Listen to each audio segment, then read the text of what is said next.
mesdames, messieurs, bienvenue à votre émission L'Hebdo du Parquet. Voici le sommaire.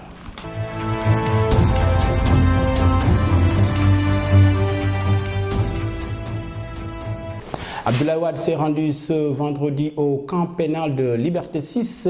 Il rendait visite à Aïda Ndiong en détention. Ce déplacement a poussé les autorités à mettre un important dispositif sécuritaire autour de cette maison d'arrêt. Restons toujours avec Aïda Ndiong. Ses avocats ont donné réponse à la mise en demeure servie par le procureur. La RADDHO s'est prononcée sur l'affaire Karim Wade. Cette ONG de défense des droits de l'homme depuis Luanda a accusé l'État du Sénégal d'avoir violé les droits des hommes à travers la Cour de répression de l'enrichissement illicite. L'actualité judiciaire est marquée aussi par la convocation de Serigne Modou Kara. Le guide religieux n'a pas effectué le déplacement, mais il a reçu par contre le commissaire et ses éléments. La cause de cette convocation, les tenues portées par les soldats de paix de Serigne Modou Kara. Hissène Habré, l'ancien président du Tchad, va comparaître désormais décoiffé et à visage découvert. Tel en a décidé les chambres africaines extraordinaires. Voici le sommaire, le développement, c'est après ceci.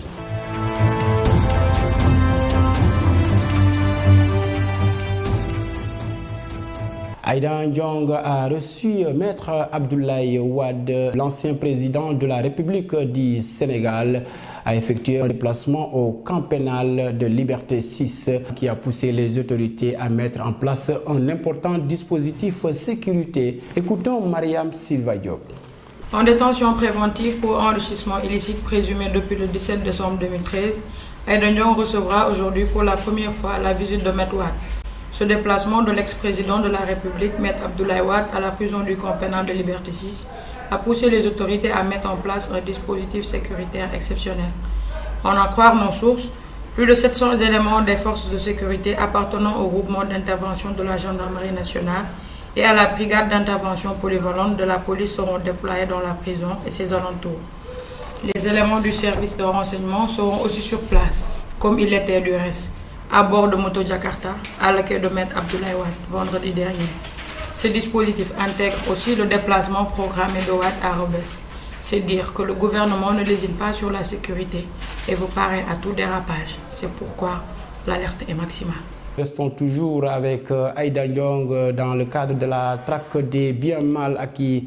Les avocats de l'ancienne sénatrice ont déposé la réponse de la mise en demeure servie par le procureur. C'est dans le cadre de la traque des biens mal acquis. La réponse du procureur est attendue. Restons toujours dans le cadre de la traque des biens mal acquis. La chambre d'accusation de la cour d'appel s'est statuée sur le dossier de Thierno Ousmane Sy, l'ancien conseiller en nouvelles technologies de l'information et de la communication a bénéficié d'une liberté provisoire. Récit signé Birem Ndou.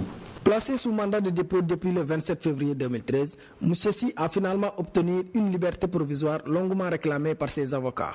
Thierno Ousmane Sy ne peut faire l'objet de poursuites pour des actes qu'il a posés en tant que ministre conseiller du président de la République, parce qu'il a toujours été un collaborateur de Maître Abdoulaye Wade, lequel l'avait mandaté, avait dit un de ses avocats. C'est la raison pour laquelle une demande de liberté provisoire a été introduite par la défense.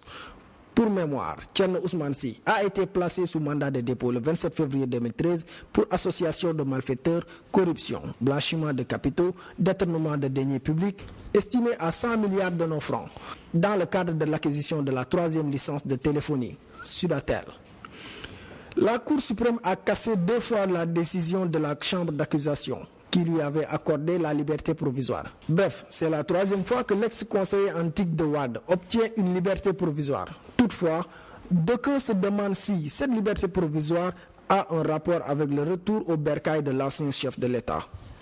Affaire Karim Wade, la RADDHO, rencontre africaine pour la défense des droits de l'homme, vilipende Macky Sall à Luanda. C'est en Angola, l'ONG de défense des droits de l'homme a accusé l'État du Sénégal d'avoir violé les droits humains à travers la Cour de répression de l'enrichissement illicite. Écoutons Marie-Pierre.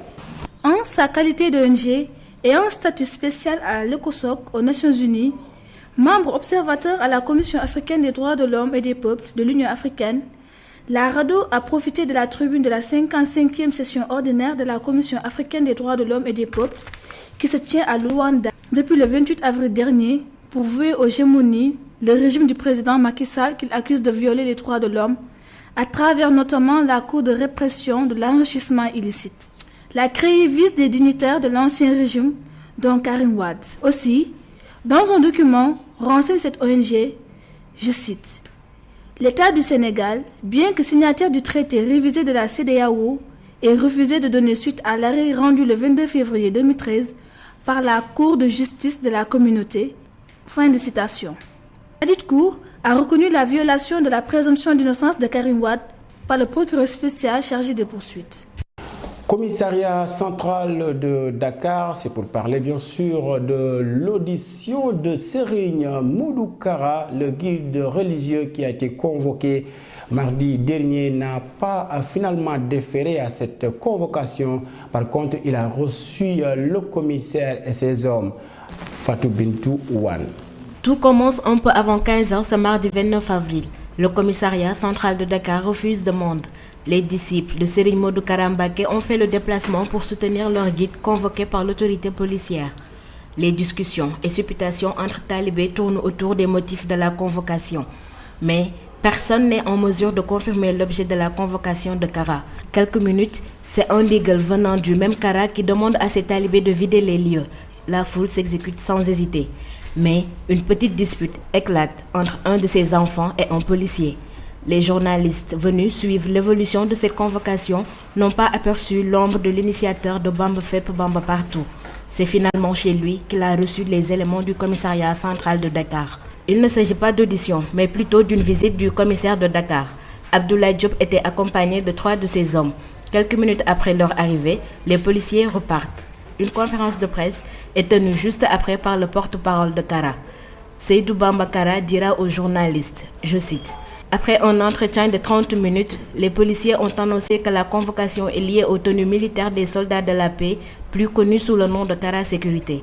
Comme le cheikh accorde une importance capitale aux lois et règlements qui sont en vigueur dans le pays, il a jugé nécessaire de les rejoindre sur le terrain. » Dans la même dynamique, renseigne-t-il, l'autorité policière a rejoint le général par rapport à cette intention d'améliorer, mais aussi et surtout d'encadrer les soldats de la paix à avoir des tenues beaucoup plus commodes qui seront en adéquation avec le message et la mission qui leur sont attribuées.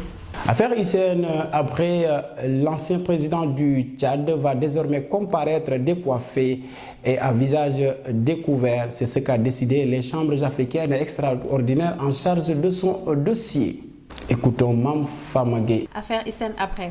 L'ancien président du Tchad comparaîtra désormais décoiffé et à visage découvert à ses prochains interrogatoires. Telle est la décision prise par les chambres africaines extraordinaires en charge de son jugement à travers un communiqué rendu public mardi dernier.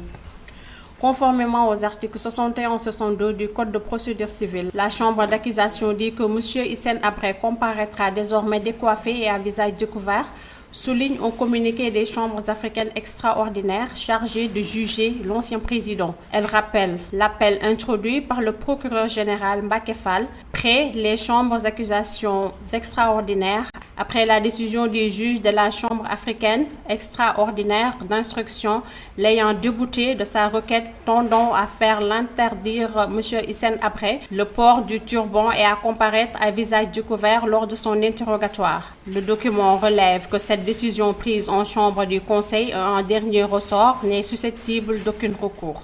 Le procureur général près les chambres africaines extraordinaires Mbacké Fall n'avait pas eu gain de cause dans sa demande de faire ôter à Hissène Habré son turban lors de sa première audition dans le fond. Il avait alors interjeté appel devant la chambre d'accusation des chambres africaines extraordinaires. Les chambres africaines extraordinaires créées au sein des juridictions sénégalaises sont chargées de son dossier. Elles ont démarré leurs activités en février 2013. En août 2012, le Sénégal a donné son accord au projet de l'Union africaine pour juger M. Habré devant un tribunal spécial au sein du système judiciaire sénégalais, présidé par des juges africains nommés par l'organisation continentale. Selon une mission d'enquête tchadienne, le régime de M. Habré a fait plus de 40 000 morts parmi les opposants politiques et parmi certains groupes ethniques. Hissène Habré, au pouvoir entre 1982 et 1990, est en détention à Dakar. Il est accusé de crimes de guerre, crimes contre l'humanité et actes de torture. L'ancien président du Tchad vit en exil à Dakar depuis la chute de son régime. Il avait été renversé par l'acte président tchadien Idriss Déby Itno, qui était un de ses proches collaborateurs avant d'entrer en rébellion. Cet élément met fin à cette édition. Mesdames, Messieurs, merci de votre confiance au programme de IGFM. Je vous donne rendez-vous la prochaine fois. Au revoir.